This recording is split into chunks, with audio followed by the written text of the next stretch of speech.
Hi, good evening, and thank you for joining us for our Soberistas webinar tonight, especially given the really nice weather outside. I'm sure there's loads of people having barbecues and stuff, so thank you for coming to join us. And hopefully this webinar will be helpful. I'm going to be talking for a bit and then passing you over to Karen Perkins, who's a lifestyle coach and a dating coach. So between us, we're going to be covering dating issues and body confidence and sober sex. So, don't forget also, if you've got any questions throughout the presentation, you can type them into the box at the side and we'll answer as many as we can at the end. So, down to business. Sober dating. I'll start by talking about not sober dating, which I've done quite a fair bit of in my time. How long ago? 10 years ago, 12 years ago maybe, I got divorced and went through a few years of using online websites and dating lots of frogs, the occasional, not quite prince, but booze played a part in all of that, all of those dating experiences. And it never worked. So I'm a big advocate for sober dating, although it might seem scary at the start, it's a damn sight better than drunk dating. I would always drink miles too much on dates because I was really nervous. My judgment would go and I would think that somebody who was actually a bit boring and not suited to me at all or not very attractive was, after 2 or 3 glasses of wine, was suddenly the most amazing person in the world, and then I'd have this terrible doomed a few months and then it'd all go wrong. So there was no clarity, there was no awareness, and ultimately it was just not a great combination. So I have also dipped a toe in sober dating, and although as I said, it can be a little bit scary, it's a lot safer. I think you're a lot more aware of what you want. Once you've been off the booze for quite a while, hopefully you've got higher self-esteem and more confidence, and you're not quite so much of a people pleaser, and you're able to choose and say what you want out of life a little bit more with a little bit more clarity and conviction, and that's definitely helpful, I think, when you're dating. So here's my bit of major advice. If you've just stopped drinking and you're thinking about dating, don't. Stop drinking and recover yourself for a while, at least 6 months. Focus on rebuilding your self-esteem, being really kind to yourself, learning to like yourself, learning what your likes and dislikes are now that you're not drinking every night. Do not dive headfirst, like I did, into the world of dating, because it's got disaster written all over it. So wait.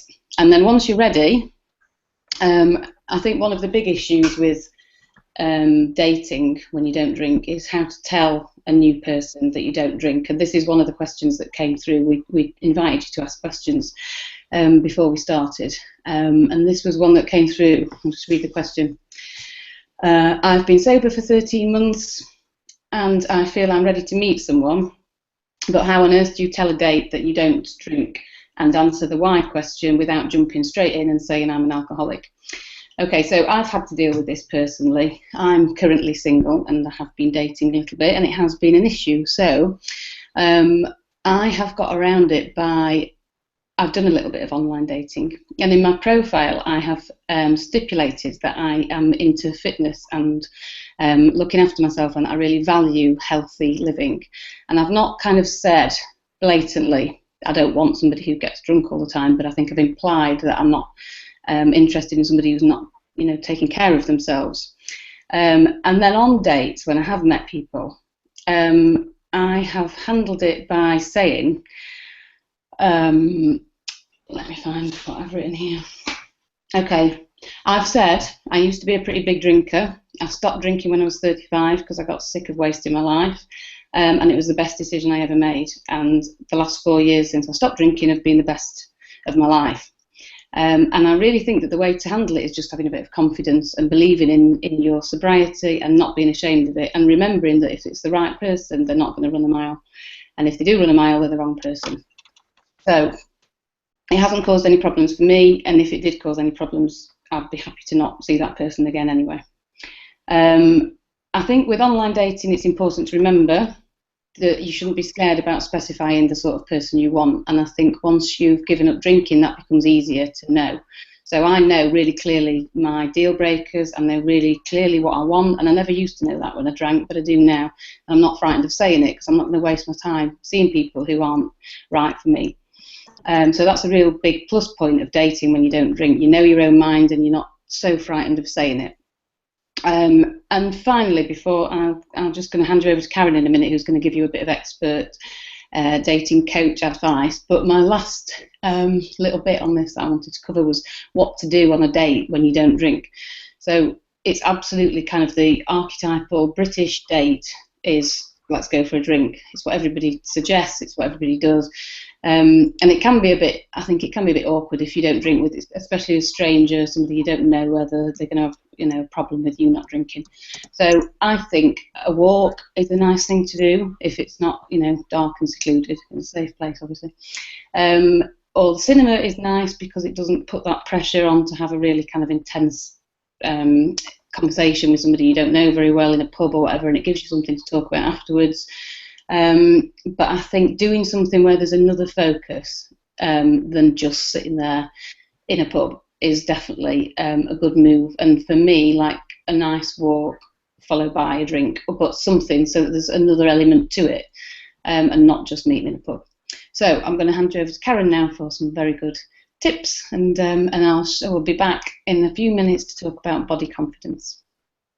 Hello, I'm Karen Perkins and I'm a life coach and I do dating coaching. I have had a bit of experience because I got divorced and I had to go online dating. So I've coached quite a few people who've said they are worried about dating, and that could be because they've either given up drink or they've had an illness or they've just come out of a long divorce. So everybody's worried about it, so don't feel you're on your own, but there are things you can do to help yourself. So I think you've got to think about yourself and say, I'm doing this for me. I'd like to find a really nice person who cherishes me, and take it slow, and as Lucy said, build up to it. So first of all, I think you've got to get yourself date ready. So learn to love yourself, as she said.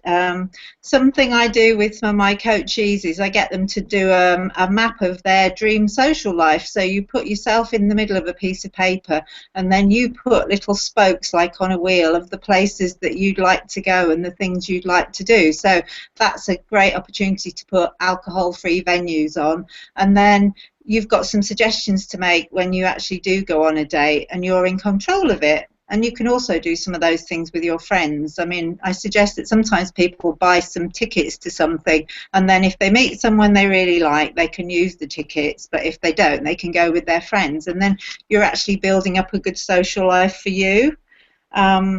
I think there's quite a lot about choosing your dream date, and we've got some information that will come out as a little handout on how to select the sort of qualities that you'd like in a date, so you can weed out the people that you're not going to get on with. So you could think about smokers or not smokers, vegetarians, what kind of music. We've got a little sheet for you to fill in, but if you think about, is there anything that's a definite no for you? And then I would say it's really good to plan ahead. So if you think you really want to be clear what you want from somebody, a new partner, and if you don't want them to drink, it's really it's worthwhile mapping out saying what do I actually want from this person, and then working out, like Lucy said, what you'd like to say and what you'd like to ask for, so you're not compromising yourself and you're all prepared. You can be proud of your choices, and then the other thing is when you're doing your dating profile, you could think about what you put on to send out the right message, and also you could have some questions ready to find out what their view is to drink. So you could find out what sort of person they are, so you can weed them out before you even go and meet them. I think some people think they just have to go and meet somebody, but I think you should step back and just, it's like a bit like a job interview, grill them. Are they that sort of person who you really want to go on a date with and is going to cherish you and respect you and understand you? And then you can put that in your dating profile. So you can also plan what you might say in your first email conversation or telephone conversation. So you don't feel on the back foot when somebody asks you a question. Like Lucy said, plan ahead, maybe have a little script written down on a piece of paper like I've got here, so that you can be confident in practicing what you like to say, because you want the right person for you and you deserve that. So again, if you respect yourself and put yourself in control, I often say to people, think of it like shopping. So if you're shopping for a pair of shoes, you wouldn't take those shoes that rub your toes or they're the wrong size. So just treat it the same way. Your job is to, is to weed out people and make sure you're getting the right person for you. And there's no harm in asking them questions. I think that's great, because you can find out a lot. I've got 4 quick questions that you could ask them to sort of suss out what their views are on drink, maybe. So if you ask them a nice general question like, what do you like doing in your social life, people will usually tell you, and that you can see what their social life revolves around. What would your ideal barbecue be, or where would you take me on a date? And then the other one is, how do you relax, which is quite a telling question, because you could soon see what their attitude is. And then if you ask those sorts of questions before you even get to go and meet them, you can self-select if they're not going to be the sort of person that you want to meet. And again, practice, practice, practice the sort of things you want to say to them. When you actually go on a date, I think before you go on a date, there's some tips that I can offer you for a safe date. So again, you don't have to go on a date with anyone you don't like. If you get that gut feeling that they're the wrong person, or they're a bit dodgy, or something's wrong, don't go. It's totally up to you. Again, you can get a cheap phone from Tesco's for $9.99 with a SIM card and use another number, and then when you find out that they're the right person for you, you can upgrade them to your normal number, because then if you've got a business or kids, you won't have anybody having your phone number. So that's a good tip. Always tell somebody where you've been and when you're back, so that they're going to look after you. And think of a good safe dating venue. So on your little map of what you want to do, pick one's a cafe, somewhere alcohol free, somewhere that you can get away from easily, and get away from it by yourself. Never go in a car with somebody, I would say.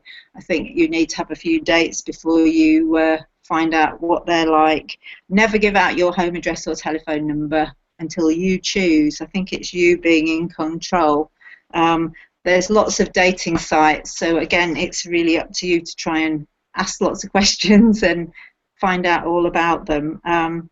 The thing about doing your profile is you may want to buddy up with some friends and get them to help you write your profile, or maybe go on the chat forum and see what people suggest to get the right sort of information on there.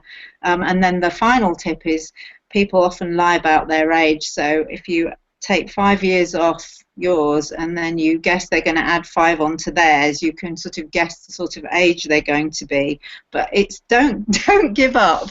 I think you need to have fun and treat it like a shopping trip, and just every time you go out with someone but you don't get on with them, it's practice. So think of it as practice. Practice makes perfect, and you might meet somebody who become a friend along the way. So I think you've just got to look after yourself and just keep trying, and don't be downhearted. So there will be someone out there for you, and if they don't respect your stance on drink or any other matter, then they're not that person for you. So Lucy. Yeah. Good advice. And then just one more thing that I forgot to say as well, that I think is really important to remember.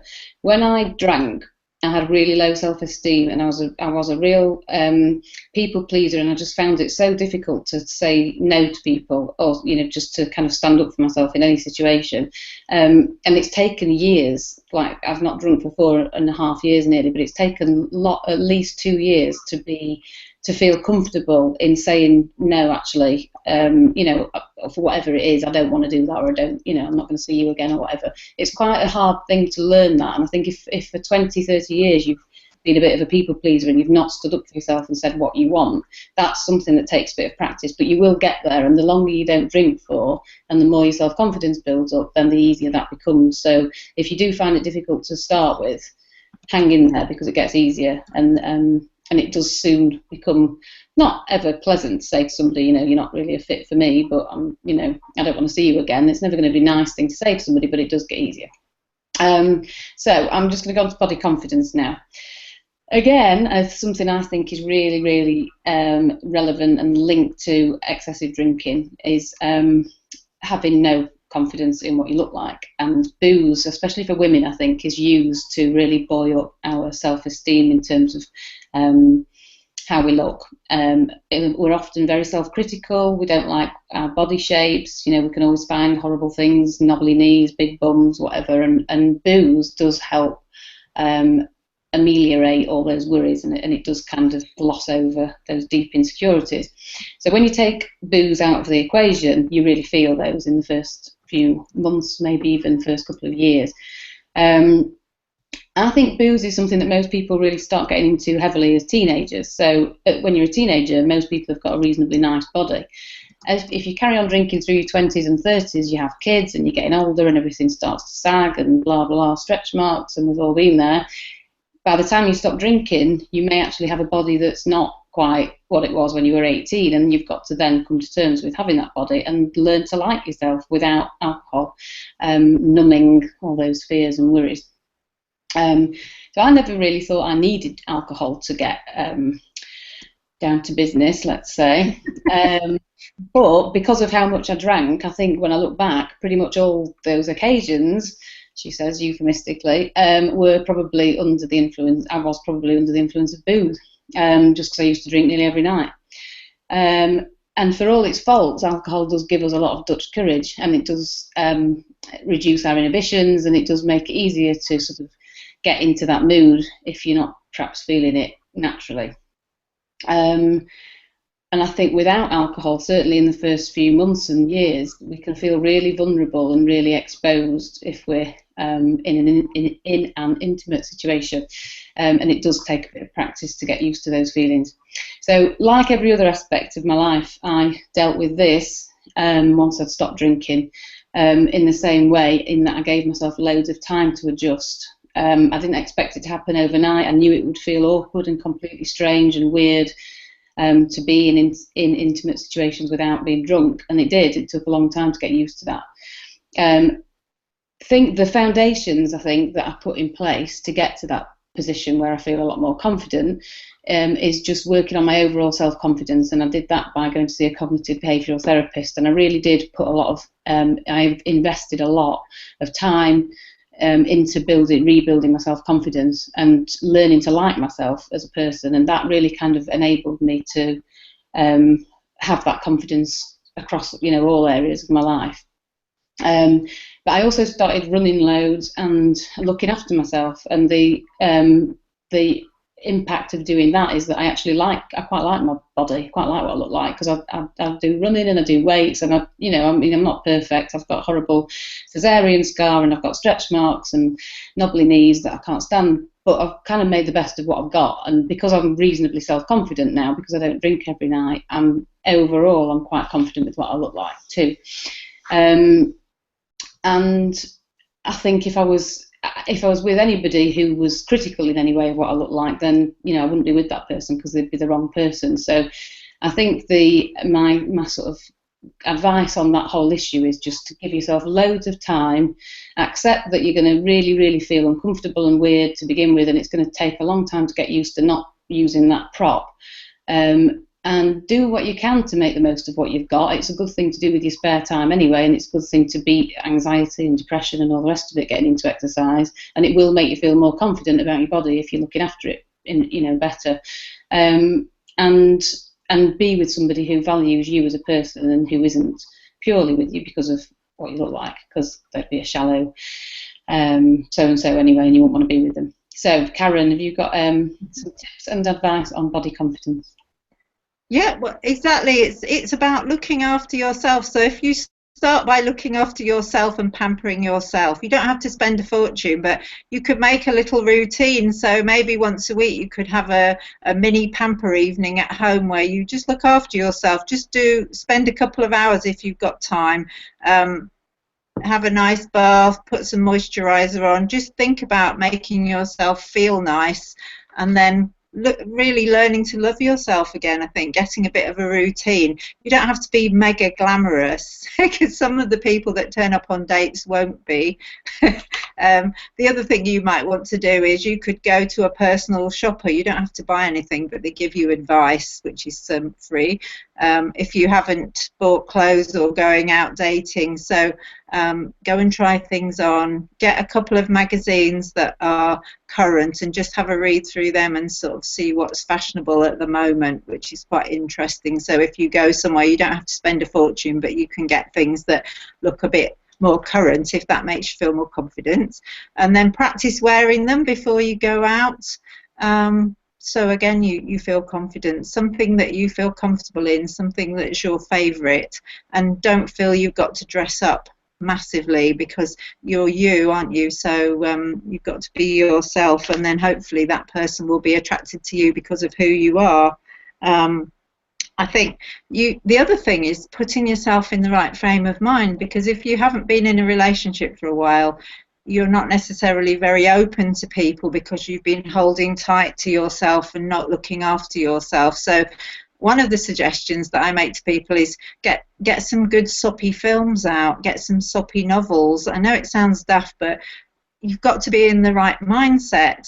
And then the other thing, which is really good fun, is to date yourself for a day. So if you haven't got a date but you want to practice, you can go out as if you're dating someone else and just think about it from that way. Go for a coffee, see how it feels, and get into that patter of talking again.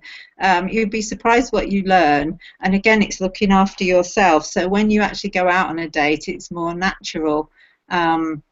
So get yourself in the right frame of mind, and things like yoga or walking, again, it's looking after yourself. So the more focused you feel in your body and fitter you feel, and even walking around the block after work is great. Just a bit of exercise will make you more confident and grounded when you go on a date.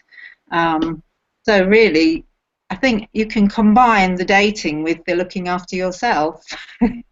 Yeah, somebody's put there actually, joining a walking or running group where you're more likely to meet similar-minded people in regards to fitness who are not drinking, and I think that's really good advice, because I think that's how I've managed to do it. I've not specifically looked for people who don't drink, but I've looked for people who value fitness and health, and those people just naturally don't drink that much, and they might have the odd beer, that doesn't bother me personally. It's not a deal breaker if somebody drinks, but it would be a deal breaker if somebody got pissed or a lot. I don't want to be with somebody who gets drunk a lot. It's something I just wouldn't have anymore in a relationship. So if you do want to join clubs and things, then fitness, health, walking, things like that, you are more likely to meet somebody who's like-minded, who doesn't highly prioritise alcohol. I think that's good advice.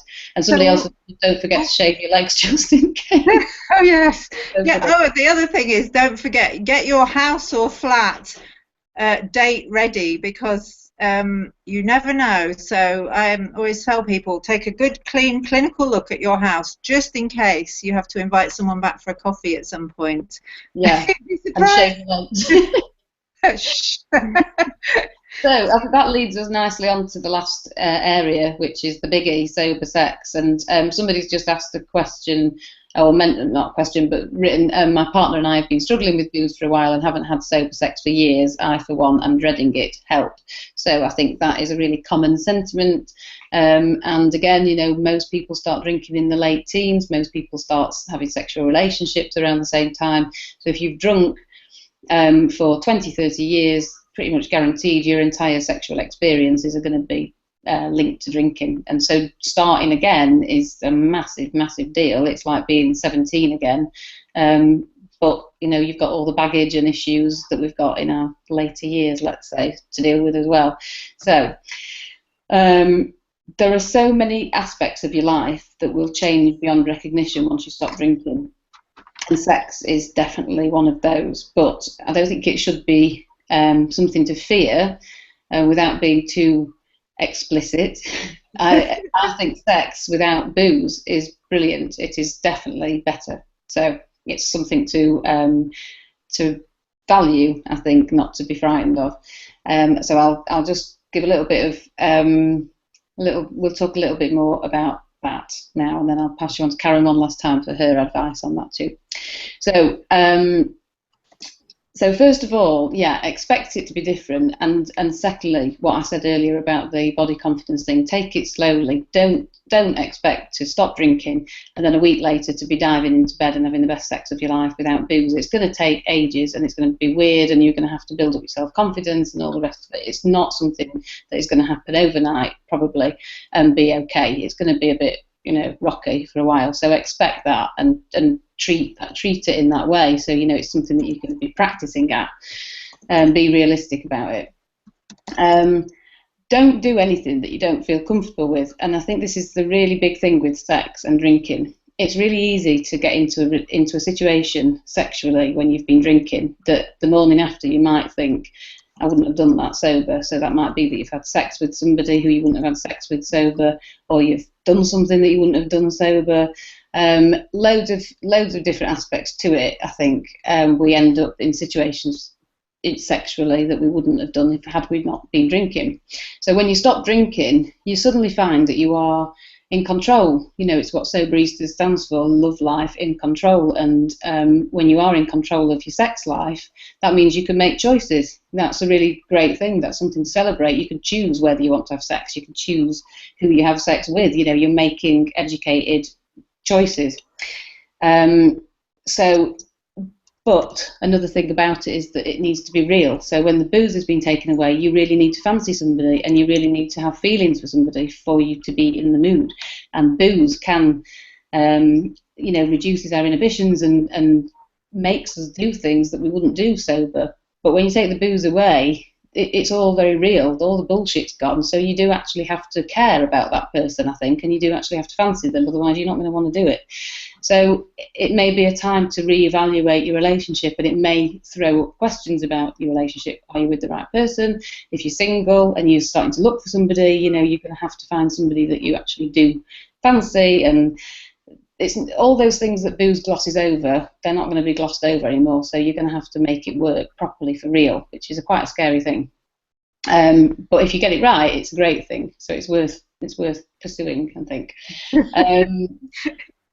Thirdly, I think a good bit of advice is to talk to yourself as if you were your own teenage daughter. So me and Karen met for a coffee last week to discuss this, and this is what I kind of said. I kind of look at myself like the advice I give to my 16-year-old, who I would give advice to about this. If you can talk to yourself in that way, if your daughter was seeing somebody who just wanted her for sex, who was a bit shallow, and wasn't patient and all the rest of it, you'd tell her to ditch him straight away. So do the same for yourself. Be compassionate and make sure you've got high standards. And again, when we drink, it's easy to lower those standards and just kind of people please and all the rest of it. When you stop drinking, that takes a bit of learning, I think. It takes a while to practice. You've got to practice it, and you've got to get good at saying, no, I don't want to do that, or yes, I do. But think of yourself as somebody to care for, and prioritise your own needs and wants, and look after yourself. It's really important to rebuild your self-esteem, and you can do that once the booze is gone. But make sure you kind of do it with your partner as well. And finally, I don't think there's anything wrong at all with doing things the old-fashioned way. And in so many areas of my life, I've found since I've stopped drinking, I've just doing things that are a lot more kind of natural, less forced. And dating and sex is definitely one of those things. I think it's really nice to court somebody for a few weeks or months, and just go out and get to know them slowly, and that attraction building slowly before you dive into bed with them. And when you drink, I've done it. I've been out on dates with people, we've been knocking the booze back, and I've ended up snogging them and, other things very quickly in the relationship. And then you're kind of there, you're already knee deep, within a few days or weeks of meeting somebody. But I think when you don't drink, it's nice to do it slowly in a kind of old-fashioned way, and build that respect slowly, build the attraction slowly, and not be frightened about that. That's something to be proud of, and it's a really nice benefit of not drinking. Again, it's about being in control, and it's about making your own choices, but it's something that's really valuable. And what it means is that you're only going to get close to somebody who is right for you. So it's worth doing. Booze creates an artificial situation. It loosens us up artificially, and it makes us do things we wouldn't do if we were sober. sex comes, I think, too early often in a booze-fueled relationship. So expect it to be different. And I think working on your self-confidence overall and being proud of not drinking and liking yourself, all of those things are very, they permeate out. So you get all that inner stuff right, and you work on yourself and you start to like yourself again, and then it just kind of naturally follows that you're going to be okay in sexual situations, and you're going to make better choices in your relationships, and all those other things become easier to manage because you actually value yourself as a human being, and often we don't do that when we drink too much. So that's my bit on sex. Karen, shall I hand over to you for your last bit of tips and advice? Yes. I'm just typing paste and then there we go. Oh, right. So, sex is fun. This is a bit of a revelation. You might have not been in a relationship where something was going well, but this is, if you think about it, sex is very natural and it's fun, but you might have forgotten that. So it's a good opportunity to sort of relearn it and rediscover the fun side. If you think about when you're a teenager and it's all fun and you fancy people and it's all quite exciting, so you've got the opportunity to sort of discover that again. So it is something to be enjoyed, and actually I always say this when I'm coaching, if you're going dating, you might actually have to have sex at the end of the process, so you need to plan. So it might sound boring to plan sex, but actually if you plan it, then you can decide what pace you want to go at. And like we were saying with having scripts for saying what you want to do with drink, or I don't want another date, having a script helps you take control of it, because then you're confident about what you want to say and really you want to take it at your own pace. So the first thing is just, it's enjoyable and you want to take it at your own pace. The other thing is around consent. If you feel like you might give in too easily, or that's been a problem in the past, or you've suffered abuse or something that's really difficult, then it is worth thinking about how you say yes or no and planning it, because it will give you confidence. There's a really good person called Nina Burrows who writes a lot about this. She does cartoon books about people and consent, and she has a brilliant thing for teenagers when, you know, no is no and yes is yes, and yes is when I choose it. And if that person's right for you, then they'll wait. And I often tell people that there's no harm in saying something like, you know, I'm really shy and I like to take things slowly, so I'm not an old prude or a fuddy-duddy, but I just like to take things slowly. And if they really like you, then they'll let you do that. So the other thing then is to do your preparation. So you want to be body ready. Well, we talked about that. So pamper yourself, get yourself some new pajamas or undies. It's a good chance to go shopping. So, you know, you need to get ready, and then you need to get mind ready as well, which is a big thing. So you're mapping out your journey to reawakening your sexy side. So think about reading some books or watching some films and getting yourself in the mood. If you haven't been in the mood or thinking about it, you won't be as open. So it's good to sort of think about that outside before you go dating. And just take it slow. So you're trying to sort of relearn the things from your teenage days and sort of get reacquainted with your sort of sexy side. Now, if you've relied on drink in the past, then there's lots of things you can do. If you see things like couples counselling or relationship counselling, they always make people sit far apart, and then they have to have about 10 dates before they can actually sit next to each other. They have to take it really slowly, so you could have a bit of fun doing that sort of thing. So see how close you can get to somebody without actually doing anything, and learn that sort of teenage frisson.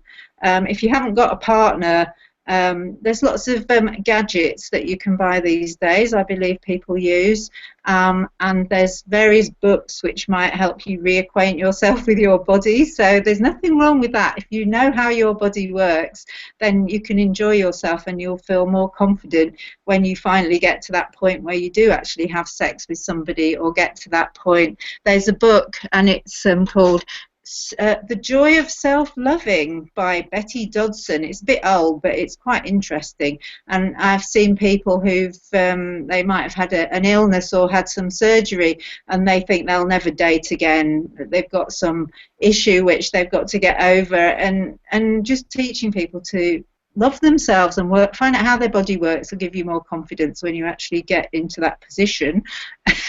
So the other thing is, when you're actually on a date, take control of that and make sure that you know where you stand, how many dates before you actually do something, what's your rules on it, and then what would you say, so you're ready and prepared for if somebody jumps you or takes you on a date and says, oh, the Novatel's next door, let's go there. So you might go and run away, or you could say, well, you know, that's not my thing at this, and just leave it at that. It depends what you think you want to do, but you need to be prepared. And the other thing about dating is safety. So I walked behind these sexual health workers recently, and they were joking about silver cougars and that they had the most incidents of sexually transmitted diseases. So you need to make sure that you've got all the right protection and that you've got a spiel for that, because why would you put yourself at risk if somebody wants to have sex with you and they won't tell you where they've been? That's not respecting your body. Again, practice what you want to say. You may want to go for tests, they may want to go for tests. It sounds really scary, but actually it's your life that's at stake. So if you've got the right person and they'll wait, and you've practiced what you might want to say, and you've got the backup of friends, you can just be confident and put your foot down. I know that sounds difficult if it's all new and scary to you, but if you've got a friend who will sort of bounce ideas off. But I think it's really important, because you don't know where people have been, to be honest. And if they respect you, they will wait. And then you're going to be able to do things at your own pace. So take it slow, maybe go and stay in a nice hotel or go camping, depends on your budget, but just plan something nice together and go somewhere where there's no pressure, and get the kids with a babysitter or something like that and take it slow. The final thing, I suppose, is around sober sex. I understand lots of people do it in the morning and then they haven't had anything to drink with their cornflakes. So if you were to pick a time of day when naturally everything flows like that, you could try and do that. So there's lots of ways to get around it. I'm getting embarrassed now, but it's supposed to be fun and interject? A natural thing. So I think take control of it and enjoy it. Yes, definitely. I'm just laughing because somebody's asked whether I have exciting, risky sex. But she didn't mean it like that. She meant, does one still have exciting, risky sex? And then she apologised and said, I didn't mean, do I actually have exciting, risky sex? I won't answer that question, but I will answer the more generic question about, can you have risky, exciting sex once you've stopped drinking? For me, my whole character was so linked to drinking. I really saw myself as this party girl, a bit sexy, just totally kind of out there, a bit rebellious, a bit naughty, a bit risque, and it was all linked to booze. I could be that person. It was like an alter ego, and when I took the booze away, I wasn't like that at all. I was really a lot of my personality was fake, and all that kind of really sort of overly outgoing, overly confident, loudmouth, gobby sod in bars and parties and stuff. It just wasn't me. Somebody else has asked a question about, she says she doesn't like putting heels on anymore and getting all glammed up, and she's much more comfortable in pyjamas now that she doesn't drink. Well, again, that's a bit like me. I'm not a wild party animal anymore, and I'm very happy staying in. But I think the thing to remember is that if you're with the right person, and then they'll totally accept you for who you are naturally, and they won't want you to be that fake, loud, drunk person. They will actually value you as a person. And when Karen was talking about, taking things at your own pace and going away for a night in a hotel and stuff, we're not talking about a stranger. And I think at the beginning of the dating experience, in your mind, you can be thinking, oh my God, how can I ever do that? It's going to be a nightmare. I've got to go away with some bloke and have sex with him in a hotel. By the time you get to that point, because you're in control and because you're going at your pace, you're probably going to be in love with that person and be really close, and it's going to be something that feels entirely natural. So don't kind of set it up in your head to be those dangerous, horrible situations that you did when you were drunk, because it won't be. Trust your judgment. Use your, you follow your gut instincts, and you'll end up with the right person, because booze isn't getting in the way and making you make false judgments. And also, I think somebody else has just. Oh, sorry, I'll just answer this question here. Somebody's put, I've got a real fear of vulnerability, which is essential if you are courting or heading towards a relationship.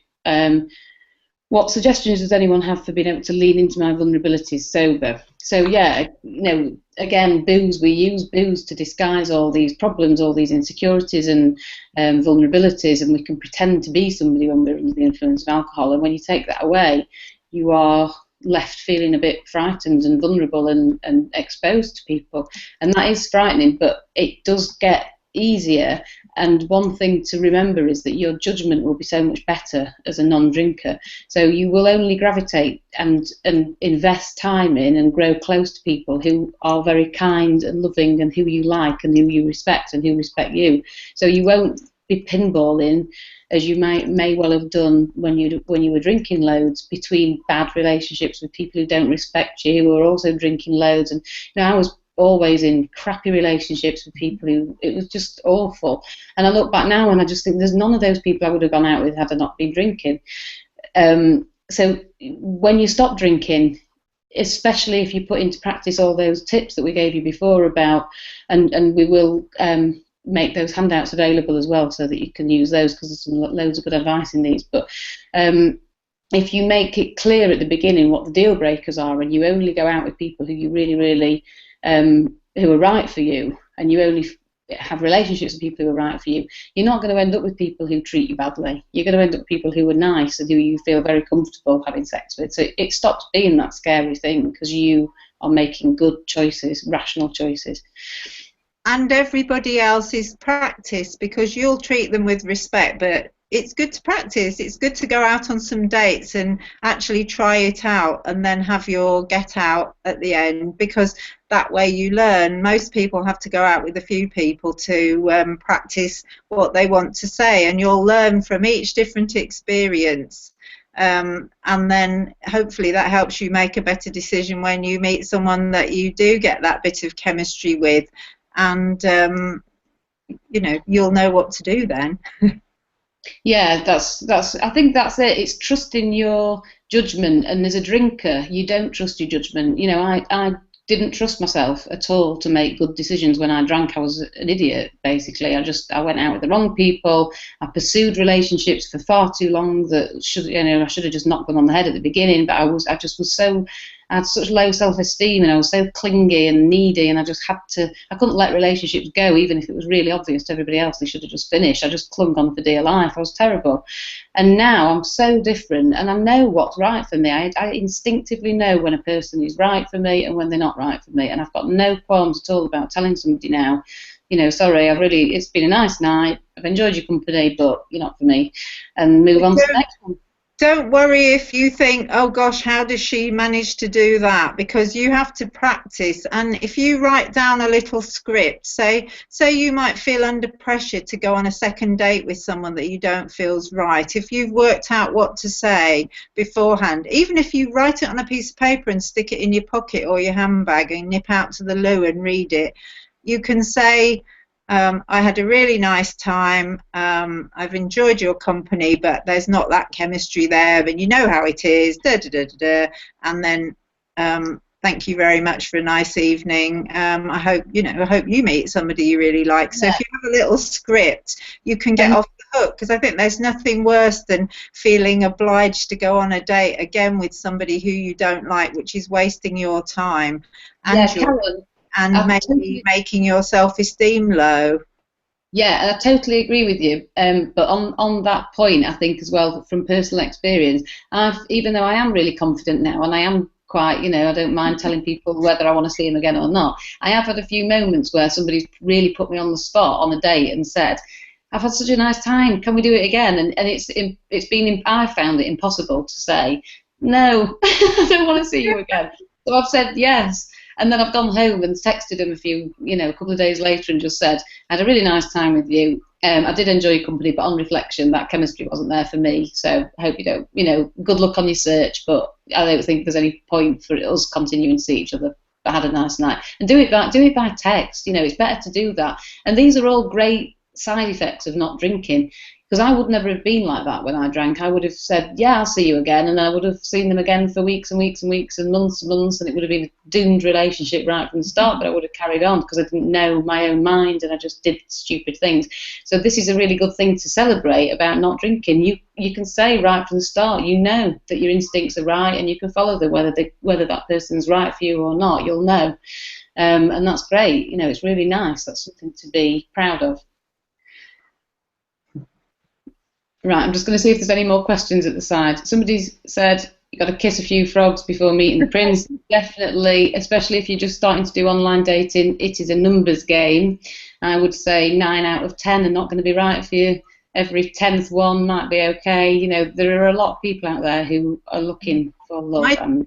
My tip for that is to get yourself 4 or 5 questions ready to ask them before you even meet them, to make sure they're the sort of person you want to meet. So the sort of Soberistas things, and then what kind of music do you like?